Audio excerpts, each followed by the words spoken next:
What's up, guys? How you doing? It's your homeboy Cowboy Crunk coming to you from the Big Mag Nasty, Magnolia, Texas. It's your war daddy trying to do the best we can on this Ezekiel Elliott situation. I've been quiet this morning because, as you guys know, I posted some stuff last week that was,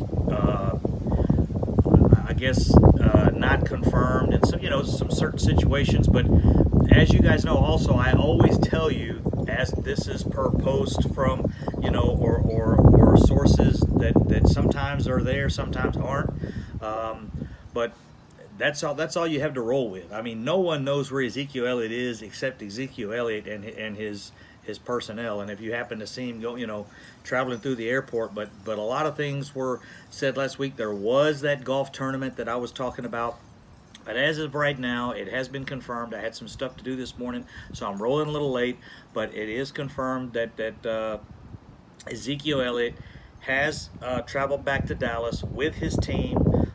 Talks should be underway today. I did want to tell you exactly what the holdup is, and this is what the holdup is between Ezekiel Elliott and Jerry Jones, where the line drawn in the sand is not getting met.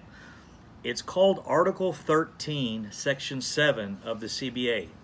Article 13, Section 7 is something called the 30% rule. The 30% rule, I'm going to read it to you because I don't even understand it at this point right now.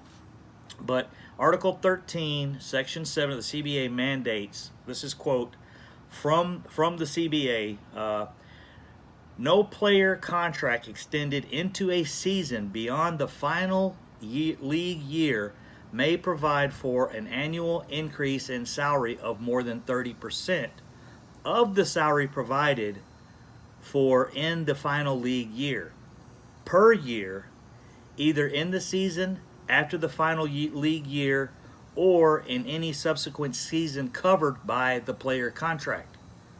Yeah, that's crap I see in contracts I write for work and for fuels that I understand. But this is what the argument is right now.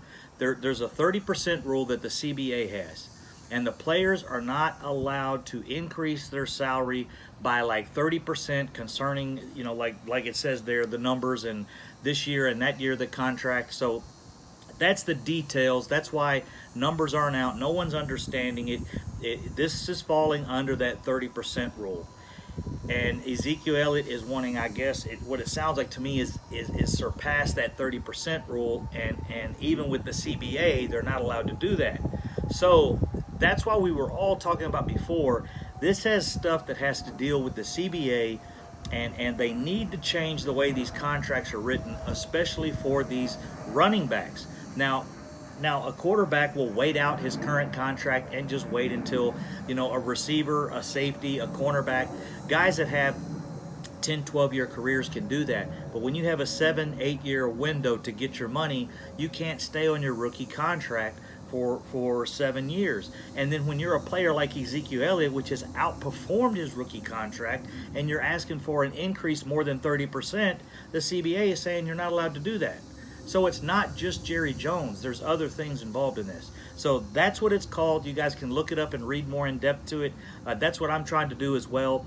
But the 30% rule is what's putting a hold on this. Basically what it means is Ezekiel Elliott is trying to... What's up, guys? Sorry there. I had a phone call come in real quick. Had to jump off and answer that. So everything rolling down the road, like I said, with this Ezekiel Elliott situation. If he starts missing games, I totaled it last night.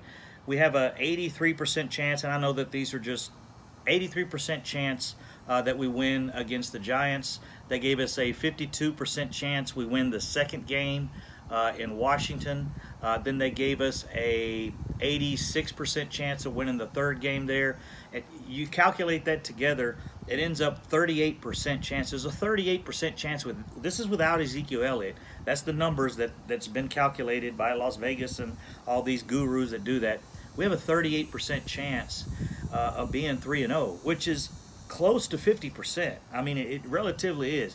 I mean, usually if you do 50, 50, and 50, you end up like with a 15% chance of being 3-0. So the numbers that we got, there's a good chance we go 3-0 without Ezekiel Elliott, a decent chance, or at least 2-1. The probability of 2-1 was like 66%, which is really good. So that factors into the situation. Ezekiel Elliott does not want to start the season. He knows we're going to look good. The NFL knows we're going to look good going into the season with Ezekiel Elliott or without. So we're not going to fall on our faces without him, guys. But I really think that pushes him to say, hey, I've got to get in there and get my starting position. That's my job. It's not Tony Pollard's. And if our line comes out, dominates these games, and Tony Pollard looks good, they're like, hey, maybe it is true. Maybe you can do it without a running back. So I don't think Ezekiel Elliott wants that option to be on the table for Cowboy fans to see that. And the other thing is, like I said in my rant video, which I was pissed, this is a social, this is a football is a sport, yes. But football is for us. It's not anything between Jerry Jones and Ezekiel Elliott. If it wasn't for us fans, neither one of those guys would have a job. Jerry would be pumping oil somewhere doing his oil gig thing. He wouldn't be running the Cowboys like he is. We put the money into this, and we want to see Ezekiel Elliott on the field. He deserves to be paid. He don't deserve to be overpaid, but the running back situation is wrong. It does need to be addressed, and this CBA thing is what's holding the whole thing up. So I want to get the video posted. That's what I had to say about it. Ezekiel Elliott is back in Texas, or on his way. He should be there by now. I would assume his team is there. They're working this deal. I really think it'll work today. There's no reason for either side to hold out anymore. Both sides, both camps, Jerry Jones and Ezekiel Elliott have rode this thing to the end. They are down to the nuts and bolts and fine pieces. So I do think it gets done today. We've been saying that for a while, but this 30% thing coming out and then announcing that, and Ezekiel Elliott actually coming, not saying he was coming for a golf tournament and not showing up, but this situation really I think puts things a dot on it. And then with Jason Garrett saying, I need him in practice by Wednesday or he probably doesn't play. And that's basically what Jason Garrett put out. He has to be in practice for a few days. He's not going to show up on Friday, and play on Sunday. So today's a big day. That's why he's coming, and I think hopefully they get it done, but we'll see. It could turn around and flip-flop upside down like it did previously. So anyways, guys, Cowboy Crunk from Magnolia, Texas. Keep an eye on the channel, and I'll keep you updated. I am watching my Twitter very continuously. I'm going to check it now before I get off and see what these contacts are saying. Nothing as of yet. There's no changes right now, so negotiations go on, as we've been saying. Thanks, guys.